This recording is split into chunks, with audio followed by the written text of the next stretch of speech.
貫一多空指標技巧之食糊與止蝕篇。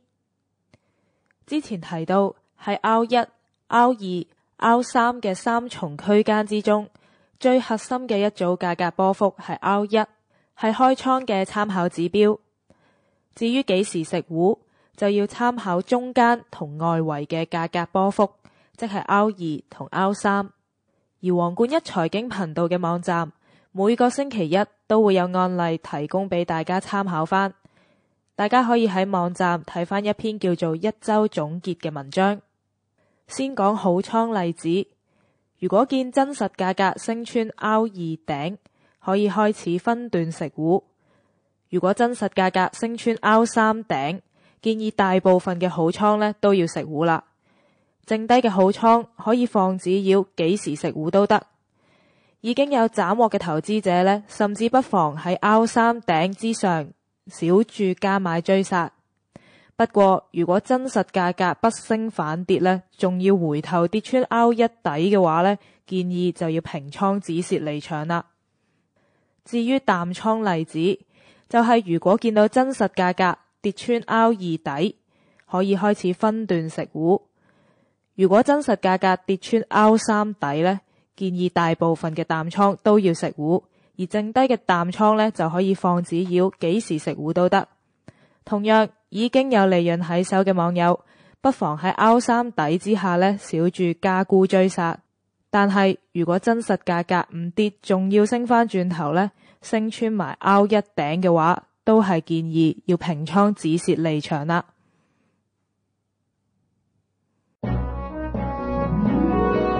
各國央行嘅貨幣政策相互角力，點樣影響外幣走勢？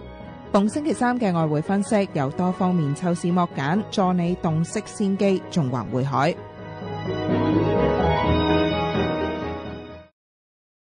各位網友大家好，歡迎收聽2017年3月29號星期三晚嘅外匯分析。我係節目主持陳碧紅 Charlie， 今晚嘅嘉賓呢有兩位啊，身邊呢首先請嚟皇冠一教授先。 Hello Sir。 大家好。另一位係 ADS Securities 零售市場銷售總監陳建豪 Aaron。 Hello Aaron， 好耐冇見。大家好，係好耐冇見啊。係啊，個市係咁挫嚟挫去啊。係啊，個市場呢，到你病咗啊？我係咯，又病咗，跟住個市又掛住睇下市咧，咁就終於差唔多成個月啦，好似都咁啊，再上嚟同大家傾下偈咁樣。要啦，一定，因為個市咧變化咧，其實就真係好多嘅。咁啊，美國加完息之後，美元反而係弱咗啦。尋晚就多得耶倫同埋費希爾就主席、副主席，再加埋今日啲高官發言呢，咁就有個提振作用。雖然未上得翻100水平啦個美匯指數，但係好似就弱勢咧，就有少少改變嘅情況出現啦。阿 Sir， 依家個情況係咪即係弱勢已經扭轉咗啦？因為市場焦點好似去翻加息度。邊個扭轉咗先？美元扭轉咗定係美股扭轉咗？咁都話啦，10850咧真係好緊要嘅，呢個位係嘛？係，即係我都話，如果講兩日㗎啦，有網友話咧，你要唔要改啊？我話唔改，咁你10850樓上好啦。咁你其實最高嗰個 Euro 都係去到10889度啫嘛。係差唔多接近109啦，接近1.09。接唔到嚇，咁咧就咁你去唔到109，咁你落翻嚟10850一穿咗咧，其實真係變咗又唔好咯喎。咁同埋你我都話個磅係冇力啦，因為佢啟動咗里斯本50之後咧，個磅係要落嘅，咁加埋蘇格蘭又話要脱英，係嘛，咁變咗個磅個動，因為真係動，因為咁跌咗落去啦，咁個磅係過唔到我哋嗰個前瞻頂啊，126啊嘛，係咪啊？過唔到126就落啦，就落到去挨近個前瞻底添，即係個12373今日最低嗰個。咁所以今日有鑽石網友賺好多錢啊，喺126嗰度沽咗，今日喺123幾食晒啊，食到一晚食到好飽啊，舐嚟。聽日可能又有送禮俾阿 Sir 啊嘛，又有禮，多謝你咁樣帶挈大家。幾好咧，真係。所以啲人話我收得貴唔係貴啊，係嘛？平添啦，成日有禮收添喎。係值回票價啦，我覺得。係啦，呢個嗰個加息嗰度咧，大家亦都唔好睇少嗰個加息，又唔係話邊一個委員或者耶倫或者經濟數據或者乜嘢去話加息就加息，話唔加息唔加息，或者加幾次，而係整體成個我諗整體成個國策，點解突然間喺一個咁低息嘅環境裏邊要逆轉去嗌加息，又話攞藉口啦，當然係真實嘅數據啦，但係呢個我覺得係真實嘅藉口，真實數據嘅藉口就係第一就係嗰個就業嗰度係靚仔咗好多嘅，係可以有加息嘅條件嘅。第二就係嗰個通脹嗰度咧，都係去到達標㗎啦，都係2%㗎。嗱，如果講呢個 core CPE PCE 咧，就應該係1.9幾咁，當佢2啦，係嘛？咁 CPI 直頭2.2添啦，唔好理佢。好啦，咁點解我會話係一個正確嘅藉口咧？就係我哋講咗好耐，點解要加息？就係如果你再唔加息咧，啲 pension fund 就死㗎啦，即係啲退休基金就死㗎啦。因為退休基金佢每年差唔多係要有6至7% 嘅回報咧，佢先至頂得順嘅。如果你冇6至7% 回報咧，佢哋已經嗌晒救命，所以個美股又唔跌得，因為佢部分咧就即係夾硬谷咗啲錢入去股市，要賺錢㗎啦。另外咧，你再唔加息咧，佢哋真係死得，變咗咧。如果 pension fund 都冧咧，咁你仲呢鑊嘢仲勁過雷曼嘅，雷曼咧講緊6-7千億，pension fund 冧咧係講緊幾萬億嘅。咁所以一加息咧係一個正確嘅藉口，就係話就業啦，同埋呢個通脹啦，咁呢個咧就係耶倫佢不嬲讀書又好，喺三藩市個 Fed 又好，喺呢個聯儲局嘅 dual mandate 又好，呢啲全部都係佢可以行出嚟名正言順咁加息。但係背後嗰個動機其實就係要救啲 pension fund。咁所以一定要 normalization of 佢嗰個interest rate normalization 再加埋股市升，咁啲 pension fund 先唔會冧。如果唔係咧，就美國係好大鑊嘅。咁即係解釋晒成個故事俾大家聽。美股唔係好跌得，我成日話美股唔係好跌得，係嘛？嗰個息唔會唔加，係嘛？咁至於你話加息嗰啲加息嗰啲bonds 嗰啲 yield 係咪會上去咧？呢個亦都未必即係會炳白咁飛上去。咁所以你見到咧，第一浸喺嗰個 Bill Gross 個 2.6% 行翻轉頭。第二個官立嗰個新嘅債王個3都未到。所以第一轉行翻轉頭，會唔會去到3咧？一定會去到3嘅。咁所以咧就而家就睇住喺2.3幾到2.6之間。今年其實個10年債息都係呢個 range 上上落落嘅。咁我諗我自己嘅睇法咧，基本上同阿教授差唔多。咁即係個息咧，我諗到而家為止，就算係咁多網友咧，其實應該都冇改變個睇法，就係覺得今年都係要加2至3次啦。咁不過你見到就係短線咧，就美金係有啲壓力咧。咁當然我諗教授或者其他嘉賓，其實或者咁多網友聽住呢啲節目咧，應該都聽到爛嘅啦。即係由上個禮拜開始聽特朗普啲咩醫改法案啊，個改革又有阻滯啊。咁我諗息口上邊咧，其實就當然美股就因為個醫療改革咧，就令到大家覺得可能將來有啲咩減稅、搞基建等等嗰啲政策咧，全部一樣去到國會就有啲阻力喺度啦。即係我諗呢一單嘢咧，其實係影響緊啲投資者嘅信心嘅。咁幾時會恢復翻信心咧？就係可能當下一次有另一個改革嘅時候，例如減稅，原來冇想象中咁惡劣㗎喎。即係開頭特朗普當選嘅時候就話減到15% 啊嘛。咁而家可能就大家估應該都會打個8折啦，打個7折啦，可能就去翻20%、20幾個%，即係總之冇之前咁進取嘅啦。咁呢個咁嘅睇法，我覺得又唔會一時三刻扭轉嘅。即係因為始終喺國會度第一炮就滑鐵盧，即係出師不利。咁變咗我諗成件事嘅古仔咧就係本身特朗普當選嘅時候，由上年11月8號啦，大家就覺得哇，你搞咁多搞基建啊，減稅啊，應該就會谷高個 GDP， 谷高個通脹，咁所以咧聯儲局都一樣要將個息口加息加得快啲，去平衡翻嚟壓翻個通脹，唔好等佢失控啦。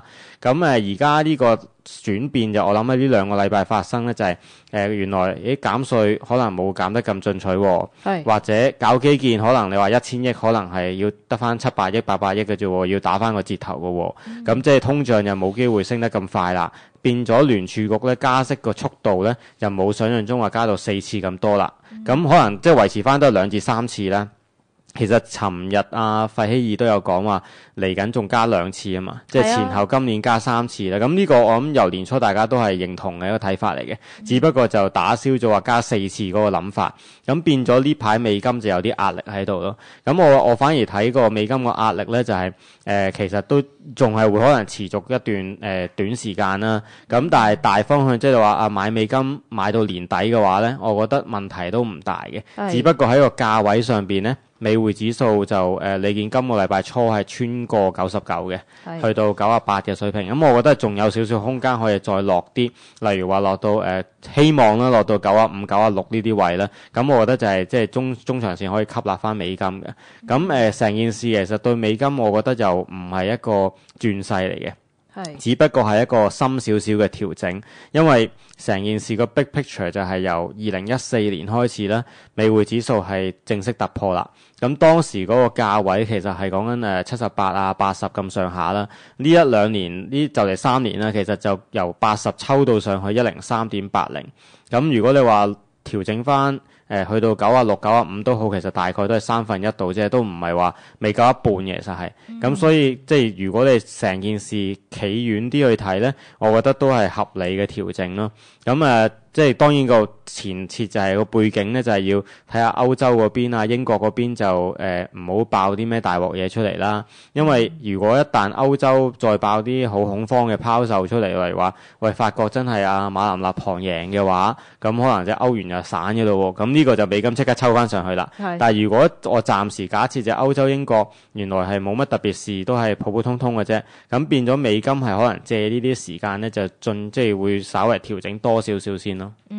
好啊，嗱咁咧，美元咧長期嚟講係強勢嘅話咧，呢個睇法咧 Aaron 就暫時未改變住嘅。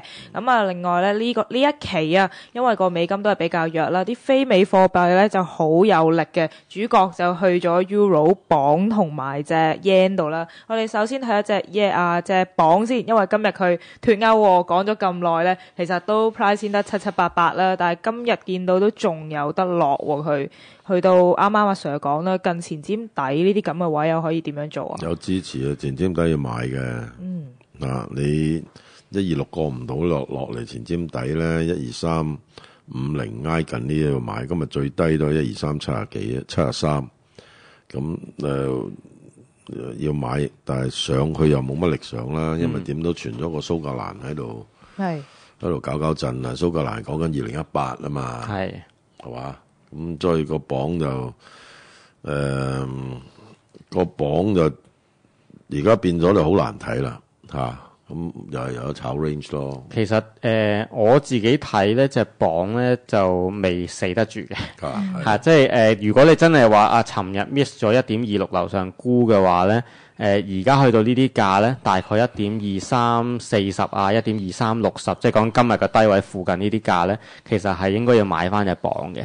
咁我個睇法就因為其實過去幾個禮拜啲歐元啊、英鎊咧，其實係個禮拜不停升緊上嚟嘅。咁我就簡單啲咧，用上個禮拜個低位咧做個即係支持位或者止蝕位啦。咁隻歐元咧，其實個支持位就大概1.07嘅18，冇記錯就大概1.0720咧。當係咁隻鎊嘅咧，其實就上個禮拜低位係1.23嘅340呢啲水平嘅。咁所以如果即係既然尋日一下哇炸咗200幾點落嚟嘅話咧，其實我呢啲價就唔覺得要追沽隻鎊嘅。咁其實我講翻少少個大環境啦，因為隻歐羅咧其實借住美匯指數調整咧，其實叫做創咗今年17年嘅高位嘅。係啊，彈得好強啊佢。係因為本身佢個高位就係講緊1.0830左右嘅，咁佢穿咗位，而家當然你又落翻1.07啦，但係又唔使太擔心啦。即係只要係守住1.0720，我覺得問題都不大嘅。咁其實後市咧就我仍然係睇。即係美金係做咗技術反彈之後咧，係會再試低少少嘅咁所以即係我暫時嘅睇法就係繼續喺呢啲低位係增持翻少少歐元啊、英鎊嗰啲位，但係當然要擺止蝕啦。咁隻鎊咧，尋日就因為又話傳蘇格蘭要搞獨立公投啦，完全係拖後腿喎呢件事。係又話即係今日係正式，今日就去同佢搞個里斯本條約50條，要申請脫歐啦。咁但係脫歐呢單嘢咧，我覺得唔係源頭嚟嘅，即係尋日炸隻鎊咧，應該最重要係關於蘇格蘭搞公投呢單嘢。咁因為脫歐3月29號，其實大家都事前已經知道晒㗎啦。講緊幾時知咧？其實係文翠珊上場之後咧，其實已經事先將人話俾大家聽㗎啦。即係佢當時係講佢嘅意願就話3月底前去搞好個公投，即係脫歐呢個程序。咁但係你留意翻咧，當時就11月啊、12月嘅時候咧，又話要高等法院去裁決啊，又話要國會通過啊，咁搞咗好多呢啲節外生枝嘅嘢出嚟啦。咁結果最後又係冇事咧，又翻去3月尾就去申請脫歐啦。所以純粹呢單嘢咧，我覺得唔係一個觸發點嚟嘅，反而咧就而家要留意咧，就嚟緊2年啦。佢同歐盟之間個談判嘅時候，幾時會有啲爭拗出嚟啦？即係可能係個分手費究竟幾多錢啊？大家傾唔掂數，咁可能嗰啲就係或者有啲咩條件啊？要係咪移民上邊啊？等等嗰啲限制咧，咁可能就係令到隻鎊再跌。不過既然我個前設就係美國暫時係美金有少少壓力嘅時候咧，可能就啲歐元啊、英鎊嘅借勢咧，就係再炒一炒上去先咯。咁但係頭先我提到話歐元係創咗今年嘅新高。Dollar yen 咧，亦都叫做跌穿咗今年嘅新低，即係日元都係創新高嘅。咁嗰個位就大概111.5呢啲水平啦。咁唯獨係隻鎊咧，都仲係喺上年10月之後嘅一個 range 入邊行嘅。咁個 range 係1.2啊、1.27半左右啦。咁變咗我自己睇隻鎊咧，其實就希望佢會追到落後啦，係都同樣做一做創一創個新高，創一創今年嗰個新高。咁但係當然去到嗰啲位嚟挨近1.28、1.29嘅話咧，咁呢啲係靚價去再沽翻隻鎊咯。咁我暫時睇就覺得隻美金係有少少壓力係要進一步調整。呢個我唔知啊，教授同唔同意？即係究竟係而家要買翻隻美金啊，定係可以遲啲先買咧？我個人睇法就係覺得係可以等多一陣先買。美金唔買住。係即係可以等，因為係嗰個氣氛，我覺得係開始轉咗。即係就算你睇好多報紙媒體開始講咧，都係擔心特朗普嘅政策係有好多阻力啊。共和黨有內訌啊。究竟特朗普要點搞咧？咁可能要等到其他嘅一啲政策要再擺喺國會度，好容易通過咗咧，大家先個氣氛先會舒緩到咯。明白晒啊！即係就算鎊同埋個 Euro 近期係彈一彈高咧，就算你唔好買上都唔好沽佢住。我自己就睇隻鎊就可能因為蘇格蘭公投嗰啲就相對未必咁升得咁多啦。咁但係即係有追落後嘅空間啦。但係如果你話隻歐元嘅話咧，其實就近排你見法國總統大選好似都冇乜嘢，即係大家都仲會覺得係阿馬林勒龐贏到第一 round 嘅大選，初選，第二 round 都過唔到。係啦，但係第二 round 咧嗰個係咪叫馬克龍啊嘛？係係啦，咁就佢個好似又令到個政治風險低咗喎，同埋最重要一樣嘢咧。其實而家歐洲嗰個 QE 咧係開始收緊水㗎啦，即係開始係扭細緊個水喉。起碼嗰個即係銀碼咧由800億咧係轉翻去600億嗰度。咁加上啲 PMI 啊嗰啲啲數據、啲通脹數字啊等等嗰啲咧，其實都係升溫緊嘅。咁變咗大家有個空間咧，其實係估緊會唔會歐洲央行其實下一步都係收水㗎啦。唔係講加息，因為加息就遙遙無期啦。但可能又係會唔會遲啲就將681又減細少少啊，減細少少。咁變咗呢一個咧，我覺得暫時市場係未 price in 呢樣嘢嘅，因為你諗翻咧，其實14年開始即係美金抽上去咧，其實嗰個背景就係炒緊美國要加息，同時間咧就歐洲係進一步放寬緊可能加碼 QE 啊，繼續寬鬆啊。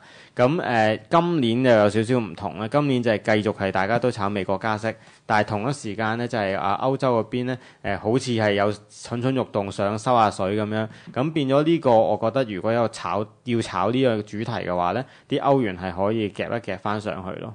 冇錯，因為見到德國嗰邊嘅經濟數據係靚仔嘅，同埋德籍嘅委員即係歐央行委員 ECB 嗰邊咧，有講過嘢話希望可以快啲收緊政策嘅喎。市場未 price in 到嘅話，如果係一旦開始留意呢啲消息咧，都彈得幾高喎應該。我諗我自己一步一步睇啦，即係始終我哋年初嘅時候就知道晒啲 timeline， 例如話法國大選啊，跟住歐盟同英國談判啊，德國大選啊，基本上就都橫跨晒1、2、3季嘅，其實係咁變咗你當全部係計時炸彈咧，咁佢就可能久唔久就突然間嚇你一嚇咁炸一炸翻落嚟，即係佢都係上樓梯一級一級咁上，但係未必係一支箭咁飆上去嘅。咁所以初步睇，我覺得就升穿咗1.0830咧，其實佢仍然係一個信號，就可以例如睇翻挨近1.10呢啲位先咯。我自己覺得就，但係開始就當然越高嘅時候就小心啲，就開始要沽一沽佢咯。好啊，咁呢個歐洲係貨幣嘅策略咧，啱啱就好清楚咁講咗啦。咁另外都要睇埋隻 yen 啊，因為隻 yen 咧近期嚟講係一啲都唔惹少嘅。見到咧依家美匯就算升翻啲咧，但係 yen 咧其實跌落去又跌得唔多㗎喎。咁係咪真係一有翻少少壞消息或者要避險嘅消息出嚟咧，佢就會反彈得好強勁啦，Sir？佢其實今日都好窄幅嘅啫，佢由高位多啦，yen高位跌落嚟。今日最低都係11070啫嘛，咁你最高係11330咁上下600點，咁其實冇乜方向，反而我自己覺得個 Nikkei 唔係真係咁好嘅啫，咁所以咧個 yen 都係要即係多啦 yen 要高估，即係個 yen 要低買噶啦，咁如果你有111樓上，你咪可以去買下 yen 咯。買 yen 咁下邊又睇翻佢110穿唔穿到咯，因為我個前瞻都110咁，佢根本就係俾我前瞻包住嚟做啦，110、112咁你而家啱喺中間點搞啊？都唔知點搞好係嘛？咁你星期一嗰日咧最低就係110穿唔到，所以就彈翻上去111幾。112佢又去唔到112，又碌翻落嚟11090幾，咁我覺得就 yen 其實都係要即係低買噶啦，係嘛？係啊，我諗我睇即係 yen 即係多啦 yen 其實係有低少少位可以即係會試穿嚟110啊，去108嗰啲啦。咁係啦，其實我自己睇就。而家係一個美匯指數嘅技術性反彈啦，即係始終你炸得咁多日落嚟，咁彈下都好合理嘅。同埋即係如果有啲睇圖表嗰啲咧，其實又話睇到50天跌穿100天啊，又有見到可能頭肩頂啊，咁其實頭肩頂就似乎就形成咗啦，咁佢有個叫後抽試翻條頸線啊，咁我覺得都即係其實講咁多呢啲技術嘅指標，其實都係話俾大家聽，開始無論你信邊派嘅，可能都開始有啲質疑隻美金係咪要沽一沽佢先啊，變咗越嚟越多人咧係會暫時睇短線睇淡隻美金，咁多啦 yen 咧。其實最主要影響佢嗰個因素咧，我諗都係個債息個息差啦。咁頭先教授都有講，即係債息由2.6厘落翻可能2.3幾厘咁樣。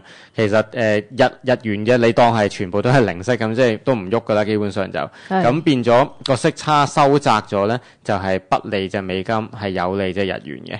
咁呢個我覺得係主因嚟嘅。咁當然有啲人話今個月係3月月尾就企業連結啦，啲資金回流翻。咁我呢個就有保留啦，即係年年都係有人炒下連結啲資金翻嚟。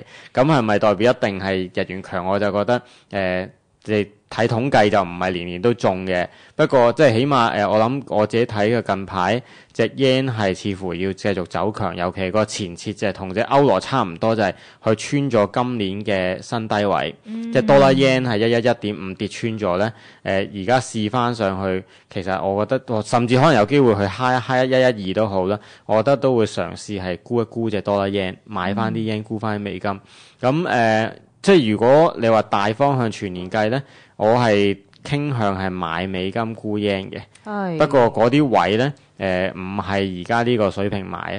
即係我覺得最值博率最高就有機會咧再炸深啲啦，可能去到107、106嗰啲咧，咁啊可以瞓，即係唔係瞓身啦，大手少少啦，即係可能喺嗰啲位慢慢吸納翻啲美金就會穩陣啲。因為我希望形容到個 big picture 俾大家聽啦。其實諗翻由 Donald Trump 當選嗰日咧，11月8號香港時間就11月9號啦。咁其實當時咧就一當選之後咧，即係多啦 yen 其實係101嘅水平嚟嘅。咁個零月時間就抽到上118嗰啲位，即係行咗1800點啦。咁其實而家跌翻落嚟去到110咧，啱啱就係啲中間位嚟嘅，即係啱啱係調整咗大概一半度。咁樓上有800點，樓下800點，其實個值博率即係你話大手買入嗰啲價值個值博率又唔係特別高嘅。而家你話呢幾日，即係我今朝我見有啲客人喺度喺度討論緊咧，就話喂係咪見咗底啦？即係調整完要沽啲 yen 咧，我又覺得唔需要咁肯定住呢啲時間，即係始終試底咧係會要多少嘅時間，跌多幾次跌唔穿啊，咁大家先會一下子又睇翻升啦咁樣。咁所以而家呢一刻咧，我覺得反彈繼續係沽，所以我都認同教授就話買翻啲 yen 啦。咁我覺得隻 yen 係仲有力可以跌穿110呢啲位咯。同埋嚟緊4月個法國大選，雖然話立行第二輪贏嘅機會唔算好大啦，但係始終氣氛上都有啲影響。yen 呢應該係有條件，因為咁樣借勢上一上添。應該會嘅。個 yen 其實今日係有一個阻力位係135佢過唔到咧就落翻嚟嘅。咁所以我就都同阿 Aaron 都係不約而同睇即係個睇法一樣咧，就係個 yen 係要買，即係個多啦 yen 係要沽嘅。係咁你如果係即係我都話喺呢個挨近111，你咪走去沽多啦 yen， 即係買 yen 咯。因為你最多咪擺50點止蝕係嘛？咁你下邊個水位大啊嘛，你下邊109半、108嗰啲位大啊嘛，係嘛？等佢上嚟111先至沽佢多啦 yen 啦，係咪？咁你又話而家點做咧？如果佢又落翻1080嗰啲咁嘅位，睇下冇高啲啦嚇，110、188、90喎，咁都做得過噶，即係擺50點 stop 咯，即係沽多啦 yen，沽多啦 yen 就擺50點 stop。如果呢啲位而家沽就即係假設去即係今朝做嗰個高位就 stop 到大概都係50-60點左右。係啊，啱，係啊，啱。好啊，嗱，今次嚟到呢度先啦，翻嚟我哋解答網友問題啊，休息一陣。